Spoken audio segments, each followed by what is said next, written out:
ہمارے شیخ الحدیث ہیں علامہ غلام رسول سعیدی، انہوں نے تفسیر تبیان القرآن 12 جلدوں میں لکھی ہے، ہمارے ادارے کے ہیں، اور نعمت الباری کے نام سے شرح بخاری ہے اور شرح صحیح مسلم ہے۔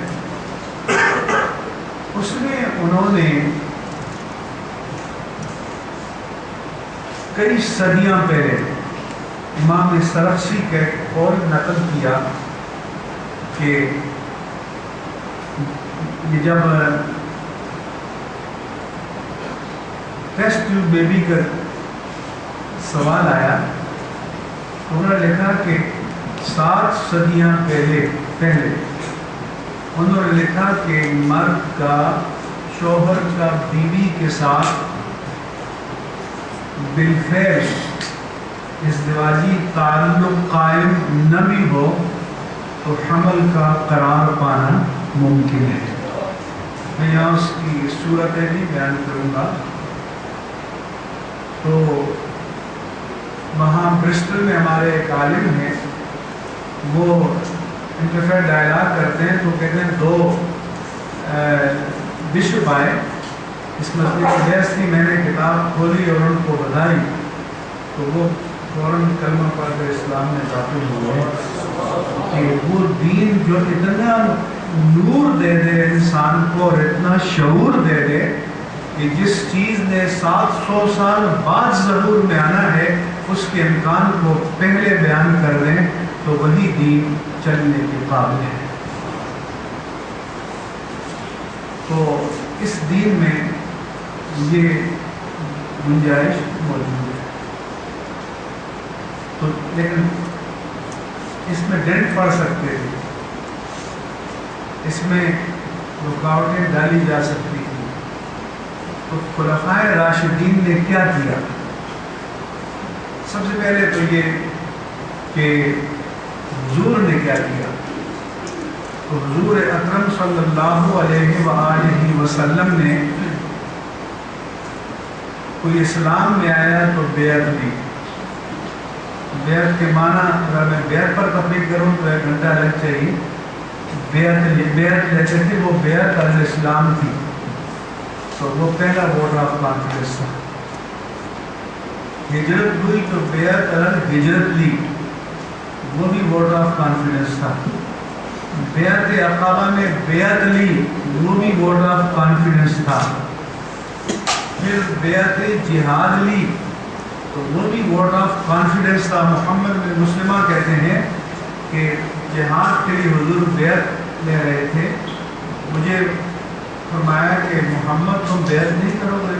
میں نے بیعت کر لی۔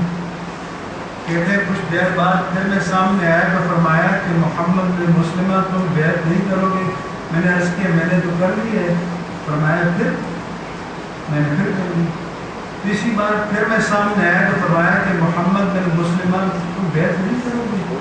عرض کیا میں نے بیعت کر لی۔ فرمایا پھر صحیح، میں نے پھر کر لی۔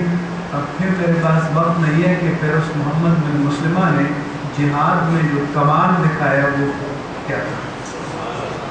تو بیعت علی جہاد لی۔ پھر آپ نے بیعت رضوان میں قصاص عثمان کے لیے بیعت لی، اور حضور بھی کھلے عام بیعت لیتے تھے، اور یہ بھی ایک ووٹ آف کانفیڈنس کی صورت تھی، عہد لیتے تھے، پیمان لیتے تھے۔ یہ حضور نے یہ بنیاد قائم کی۔ آپ کے بعد جو بیعت تھی وہ بیعت امارت تھی اور بیعت خلافت تھی۔ تو اساس حضور نے رکھی۔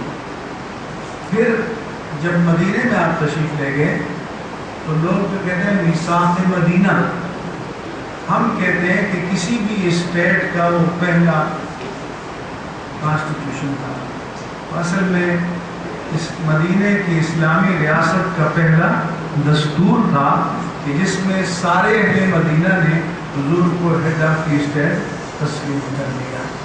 تو آپ نے کانسٹیٹیوشنل سیٹ اپ قائم کیا۔ اگر آپ میثاق مدینہ کو پڑھیں، اور اس میں مہاجرین نے، انصار نے، اوس اور خدرج نے، یہاں تک کہ یہود مدینہ نے بھی ہیڈ آف دی اسٹیٹ کی حیثیت سے حضور کے ہاتھ پر بیعت کی، اور اس میں یہ آرٹیکلز تھے کہ اگر جھگڑا ہوگا تو حکم چیف جسٹس رسول اللہ ہوں گے، اور اگر مدینے پر اٹیک ہوگا تو ڈیفنس میں کامنلی سب کریں گے۔ اس کے بعد آرٹیکلز طے ہوئے، اصول حضور نے پہلے سے طے فرمائے۔ جب آپ کا وصال ہوا تو صحابہ کرام ذہنی طور پر اس کے لیے تیار نہیں تھے۔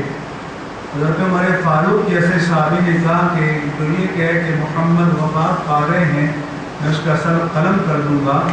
اتنے میں صدیق اکبر آئے اور انہوں نے خطبہ ارشاد فرمایا کہ من کان یعبد محمدا فإن محمدا قد مات ومن کان یعبد اللہ فإن اللہ حی لا یموت۔ جو محمد کی عبادت کرتا تھا تو انہیں پتہ نہ چلے کہ آپ وصال فرما چکے ہیں، لیکن جو اللہ کی عبادت کرتا تھا تو اللہ ہمیشہ کے لیے زندہ رہنے والا اور قائم رہنے والا ہے۔ پھر آپ نے یہ آیت پڑھی جو نازل ہوئی تھی احد کے موقع پر، وما محمد الا رسول قد خلت من قبلہ الرسل افإن مات او قتل انقلبتم علی اعقابکم، کہ محمد اللہ کے رسول ہی تو ہیں، آپ سے پہلے بھی رسول گزرے، اگر وہ قضاء الہی سے اس دنیا سے ظاہری حیات سے وصال فرما جائیں، یہ بفرض محال شہید ہو جائیں، تو کیا تم الٹے پاؤں پلٹ جاؤ گے؟ تو صحابہ کہتے ہیں کہ ہمیں لگا کہ یہ آیت آج نازل ہوئی ہے، تو وہاں سے پتہ چلا کہ دین کی کنٹینیوٹی چاہیے، دین کا تسلسل چاہیے۔ نبی کے پردہ فرمانے سے دین مستور نہیں ہے، دین زندہ ہے، دین سے زندہ رہنا ہے، دین میں چلنا ہے، اور وہ کنٹینیوٹی کا بنیادی کنسیپٹ حضرت صدیق اکبر نے متعین کیا۔ پھر سقیفہ بنی ساعدہ میں جمع ہوئے، اس کے بعد کھلے عام آپ کے ہاتھ پر بیعت ہوئی، اور وہ بیعت بھی ووٹ آف کانفیڈنس کی طرح تھی، کیونکہ بہت سے ادارے وقت کے ساتھ اسٹیبلش ہوتے ہیں، لیکن ان کی روح، ان کی اساس موجود تھی۔ اب جب مدنی اسٹیٹ، اسلامی اسٹیٹ قائم ہو گئی، حضرت صدیق اکبر خلیفہ بنے، تو پہلا چیلنج انکار ختم نبوت کا ہے۔ تو پہلا چیلنج جب انکار ختم نبوت کا آیا تو جناب صدیق اکبر نے کمپرومائز نہیں کیا، یہ طے کر دیا کہ انکار خلاف ارتداد ہے، منکر ختم نبوت مرتد ہے۔ اسی علماء نے کہا ہے کہ اگر کوئی نبوت کا دعویٰ کرے اور کوئی اس سے یہ کہے کہ اگر تم سچے نبی ہو تو معجزہ پیش کرو، وہ بھی ایمان سے فارغ ہو جائے، کیونکہ آپ یہ سوال تو تب کریں گے جب آپ حضور کے بعد اجراء نبوت کی گنجائش محسوس کریں گے۔ آپ کو تو آل آؤٹ جب کوئی کہے کہ میں نبی ہوں تو پھر کہہ دو کہ تم کافر ہو، مرتد ہو۔ تو حضرت صدیق اکبر نے پہلا فیصلہ یہ کیا کہ میں اس لیے بتا رہا ہوں کہ لوگ کہتے ہیں یہ ملاؤں کا کیا کام ہے کہ یہ کافر ہے، وہ کافر ہے، یہ چیز کفر ہے، وہ چیز کفر ہے، یہ کچھ ہدایت ہے۔ اور بعض بیگمات بھی آ کر بڑی فیشنیبل میڈیا پر بیٹھ جاتی ہیں۔ ہم کہتے ہیں کہ ہم اسلام کے ٹھیکیدار تو نہیں ہیں، لیکن اسلام کی چوکیدار نہیں ہے۔ اسلام پر ڈاکہ نہیں ڈالنے دیں گے، اور چوکیدار جاگتا رہے تو ڈاکو ڈاکہ نہیں ڈال سکتا۔ تو پہلے چوکیدار جناب صدیق اکبر تھے، اور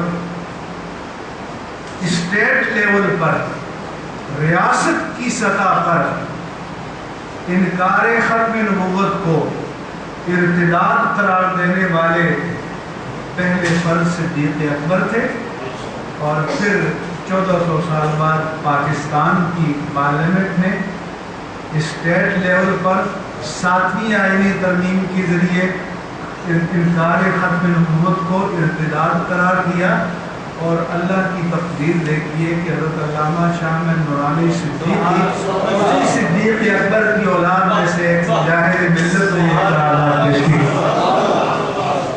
اور میں تاریخ کا ریکارڈ درست کرنے کے لیے آپ کو بتانا چاہتا ہوں کہ اس قرارداد کا جس کے نتیجے میں 7ویں آئینی ترمیم منظور ہوئی، پروپوزر صرف اور صرف ایک شخص ہے جس کا نام تھا شاہ احمد نورانی صدیق۔ باقی سارے سیکنڈر تھے، باقی سارے تائید کرنے والے تھے، سب علماء تھے، اور علماء بھی تھے اور ممبران بھی تھے، لیکن تحریک پیش کرنے والے شاہ احمد نورانی صدیقی تھے۔ تو جناب صدیق اکبر کے فرزند نے اپنے جد اعلیٰ کی امانت کو آگے تک بڑھایا اور دین کی تکمیل کی۔ دوسرا چیلنج انکار زکوٰۃ کا تھا۔ تو یہ یاد رکھنا کہ جو میں نے قتل ناحق کا فتویٰ دیا تھا اس میں یہ واضح کیا تھا کہ کسی بے قصور کو ناحق قتل کرنا یہ گناہ کبیرہ ہے، اکبر الکبائر ہے، لیکن اگر کوئی اس کو جرم سمجھ کر قتل کرتا ہے اور اس کو گناہ سمجھ کر کرتا ہے تو یہ گناہ کبیرہ ہے، لیکن اگر اس کو حلال سمجھ کر کرتا ہے تو یہ کفر ہے۔ یاد رکھنا، اگر کوئی خنزیر کو حرام سمجھ کر کھاتا ہے تو یہ گناہ کبیرہ ہے، اور حلال جان کر کھاتا ہے تو یہ کفر ہے۔ اگر کوئی شراب کو حرام جان کر پیتا ہے تو یہ گناہ کبیرہ ہے، اور اگر اس کو حلال جان کر پیتا ہے تو یہ کفر ہے۔ تو اگر کوئی نماز کو اپنی غفلت کی وجہ سے نہیں پڑھتا تو یہ گناہ کبیرہ ہے، لیکن اگر کوئی فرضیت صلاۃ کا منکر ہے تو یہ کفر ہے۔ یہ خلافت نے پہلا اصول یہ متعین کیا۔ اب کہتے ہیں آپ نے کیوں فتوے کی دکانیں کھول رکھی ہیں؟ ہم کہتے ہیں کہ یہ دکان ریاست کو کھولنی چاہیے، لیکن جب ریاست غیروں کی غلام بن جائے تو کوئی تو کھولے گا،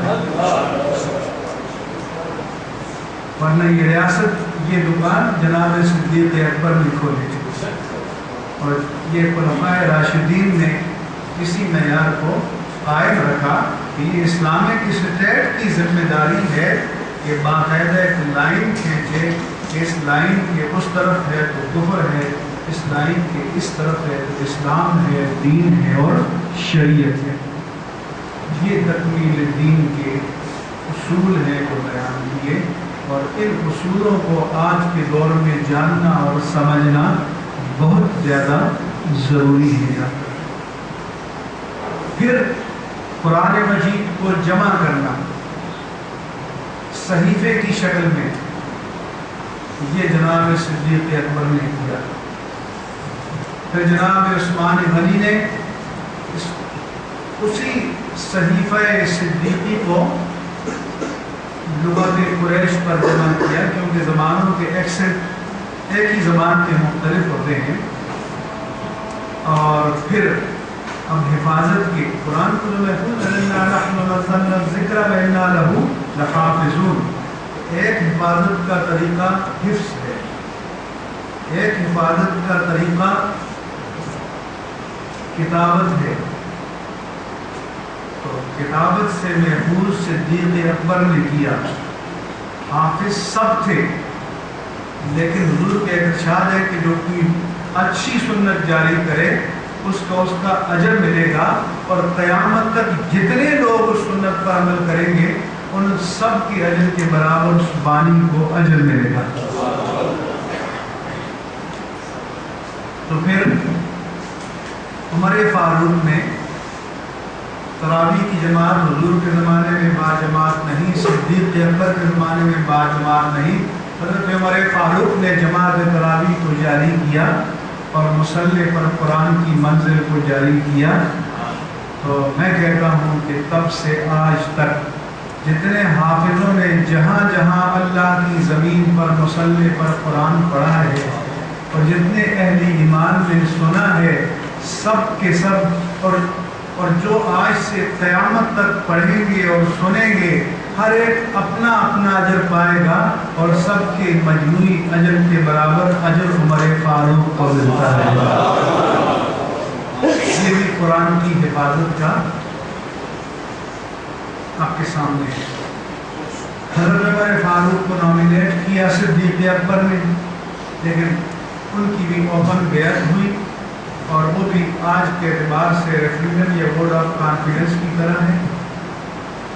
حضرت عثمان کے لیے ایک جماعت کو جناب عمر فاروق نے نامزد کیا کہ اس میں سے سلیکٹ کر لو، تو انہوں نے سلیکٹڈ افراد دیے اور امت نے اس میں سے ایک کو چن لیا۔ حضرت علی رضی اللہ عنہ کی بھی بیعت اوپنلی ہوئی، تو اسلام میں یہ تصور تھا کہ حاکم وقت جو ہے اس کو مسلمانوں کی تائید حاصل ہونی چاہیے، مسلمانوں کی عمومی تائید حاصل ہونی چاہیے۔ آپ سچ بتاؤ، دل پہ ہاتھ رکھ کر بتاؤ کہ کھلے میدان میں بیعت کرنا یہ سچی جمہوریت ہے یا 3 کروڑ جھوٹے ووٹ لکھ کر اور جعلی ووٹ بھگتانا یہ سچی جمہوریت ہے؟ تو پھر سچی جمہوریت وہ تھی جو علی رؤوس الاشہار کے کھلے عام کرتے تھے۔ تو تحریل مرتضیٰ سے حضرت صدیق اکبر کی خلافت کے بارے میں پوچھا گیا، انہوں نے فرمایا کہ جس شخص کو اللہ کے رسول نے ہمارے دین کا امام بنایا ہو اسے ہم اپنی دنیا کا امام کیوں نہ تسلیم کریں۔ پھر حضرت علی المرتضیٰ کے دور میں خوارج آئے تو آپ نے خوارج سے جہاد کیا۔ آج تقریباً اسی جیسا فتنہ موجود ہے، لیکن میں اپنے دوستوں کو بتا رہا تھا کہ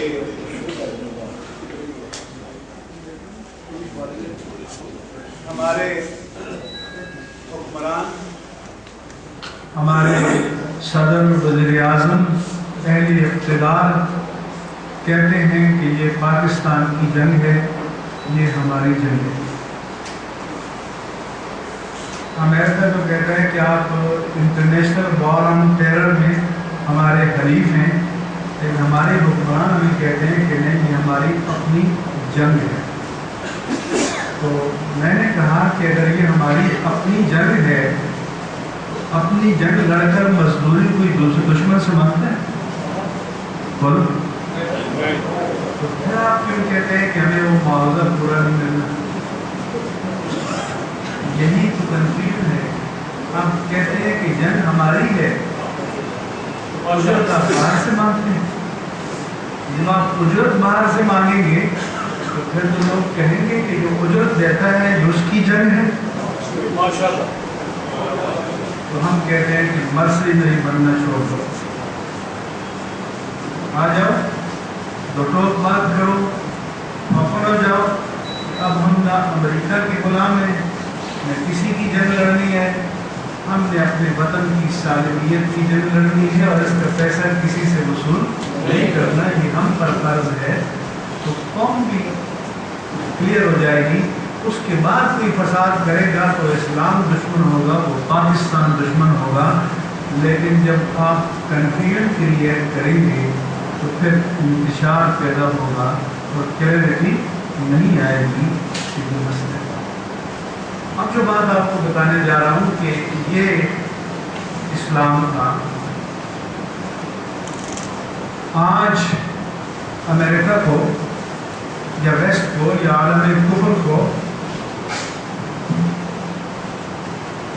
اس اسلام سے کوئی شکایت نہیں ہے۔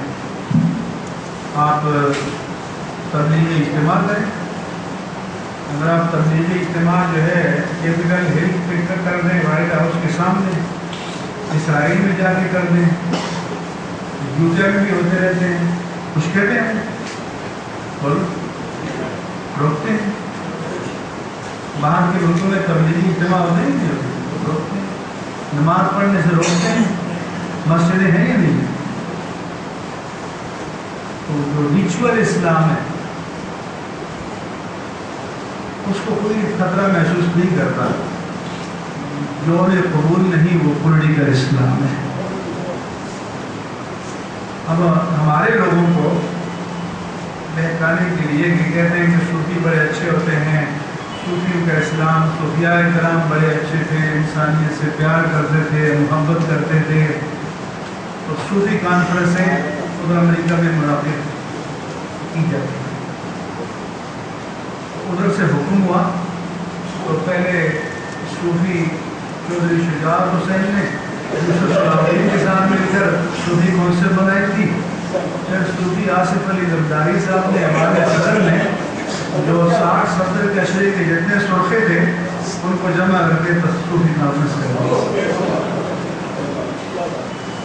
میں نے کہا کہ تصوف کی بات کرتے ہو تو مجدد کے تصوف کی بات کرو، تصوف کی بات کرتے ہو تو غوث الاعظم کے تصوف کی بات کرو۔ یہ بھی کوئی تصوف ہے؟ وہ چاہتے ہیں کہ بھی ایسا صوفی بن جائیں امپورٹنٹ، کہ ہم رون ڈالیں، کچل ڈالیں، پلٹ کے چوک نہ کریں۔